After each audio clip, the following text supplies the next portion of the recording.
Today, I'm going to show you how to safely set up, perform, and program reverse Nordics, and provide you with progressions, regressions, and alternatives to help you meet your goals. First, a quick review of anatomy. The quads consist of 4 muscles: the vastus medialis on the inside of the thigh, the vastus lateralis on the outside of the thigh, the vastus intermedius deeper in the middle of the thigh, and the rectus femoris that sits over the top. All 4 muscles insert on the tibial tuberosity via the patellar tendon and act to extend or straighten the knee. The 3 vasti muscles originate from the thigh, whereas the rectus femoris originates up at the hip. Therefore, the rectus femoris also flexes the hip. You should consider including reverse Nordics in your training routine if you have one of 2 goals. Goal number 1, maximizing quad strength and hypertrophy. Most people are aware that if you want to increase the strength and size of your quads, you should incorporate exercises like squats, split squats, lunges, and leg presses because they involve knee extension, which is the primary action of the quads.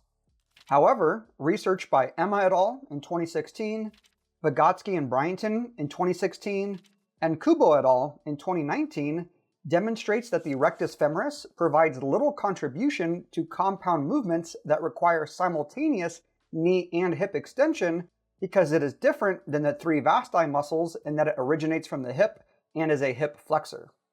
Therefore, maximizing quad strength and hypertrophy requires multi-joint exercises like squats in which the hips and knees are extending, as well as single joint exercises like seated leg extensions or reverse Nordics in which only the knees are extending. 2 benefits of reverse Nordics are that no expensive equipment is needed, and they preferentially train the rectus femoris in its lengthened or stretched position, which may be advantageous for hypertrophy. Goal number 2 would be related to rehabbing or reducing the risk of quad strain injuries. Based on its anatomy and function, the rectus femoris is the most commonly injured of the quadriceps muscle group. Injuries usually occur during sprinting or kicking, which is why soccer players are most affected, women more so than men. Although no direct studies have been conducted to assess the ability of reverse Nordics to prevent or rehab injuries, a paper by Alonso Fernandez et al. In 2019 found that reverse Nordics lead to several beneficial adaptations, including a significant increase in muscle fascicle length. Essentially, think of reverse Nordics as causing the rectus femoris to get stronger and longer, which may be useful for these types of injuries. Prior to initiating the exercise, determine if you're able to sit back on your heels without pain. If you can't kneel comfortably, achieve full, pain-free knee flexion range of motion, or put weight through the top of your feet and ankles in a plantar flexed position without significant discomfort, you likely want to work on those prerequisites first. Other than that, the setup for the reverse Nordic is pretty straightforward. Kneel on a soft surface, such as a pad, pillow, or towel, with your knees roughly hip width apart or greater. A soft object may be placed under the ankles for additional comfort. To perform the exercise, begin by squeezing your glutes and bracing your abs with your hands by your sides. While maintaining a straight line between your knees, hips, and shoulders, slowly lean back as far as you can comfortably control before returning to the starting position. If you want a safety net, external feedback, or an objective measure of progress, place a bench, couch, plyo boxes, pads, or whatever else available behind you. To progress the exercise, gradually increase the range of motion. To regress the exercise, decrease the range of motion as needed. If you want assistance, you can use a band anchored to a sturdy object. However, don't overly rely on it. You should still be performing the majority of the work. Similar to a Nordic hamstring curl, you could also just complete the lowering phase and reset after each repetition. Regardless of the variation you choose to perform, focus on slow and controlled repetitions. Don't sacrifice technique for a slight increase in range of motion. As one way of programming reverse Nordics, we can examine the study by Alonso Fernandez et al. The researchers had their subjects begin with 2 sets of 6 repetitions twice per week and progress them to 3 sets of 10 to 12 repetitions 3 times per week over the course of 8 weeks. The participants rested 2 minutes between sets and at least 48 hours between sessions. Although this is a viable option, you should somewhat individualize your programming based on the rest of your training and your goals. Do you care more about hypertrophy or strength?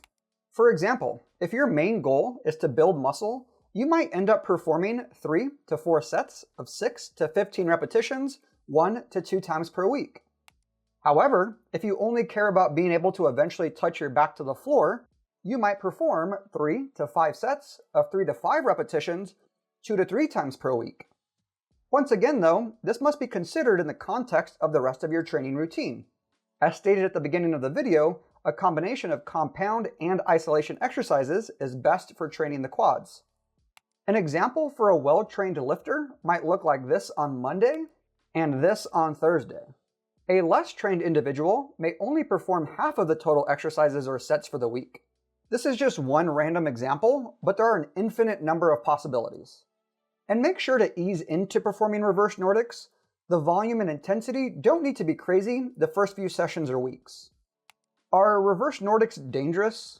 Despite no prior experience with the exercise, no participants in the study by Alonso Fernandez et al. Were reported to have dropped out secondary to injury or pain.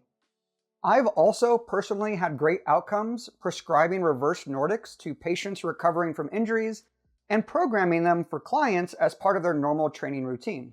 However, I understand they're not for everyone. No one needs to do reverse Nordics. If they're painful, don't meet your goals, you don't enjoy them, or you're generally fearful, there are plenty of alternatives. If you train at a gym, the simplest option for a single joint isolation exercise is a seated leg extension. If you train at home, you could set up a seated leg extension with a heavy band and perform a shortened range of motion. If you want to put the rectus femoris on stretch while doing it, you can lie on your back or stomach. You can also perform a rear foot elevated split squat with an emphasis on putting your weight through the back leg instead of the front leg. In summary, since the rectus femoris provides little contribution to compound movements that require simultaneous knee and hip extension, maximizing quad strength and hypertrophy requires multi-joint exercises like squats, split squats, lunges, and leg presses, as well as single joint exercises like seated leg extensions or reverse Nordics in which only the knees are extending.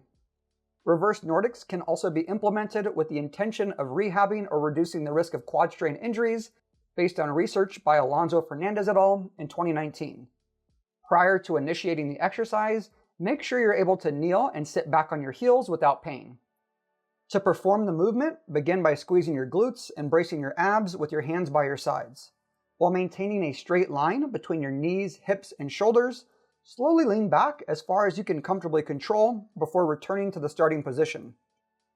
To progress the exercise, gradually increase the range of motion. To regress the exercise, decrease the range of motion. If you want assistance, you can use a band anchored to a sturdy object. Regardless of the variation you choose to perform, focus on slow and controlled repetitions and ease into increasing the volume and intensity over time. Thank you so much for watching. Please, if you enjoyed the video, hit that like button, subscribe, turn on notifications, and leave any comments down below. Peace.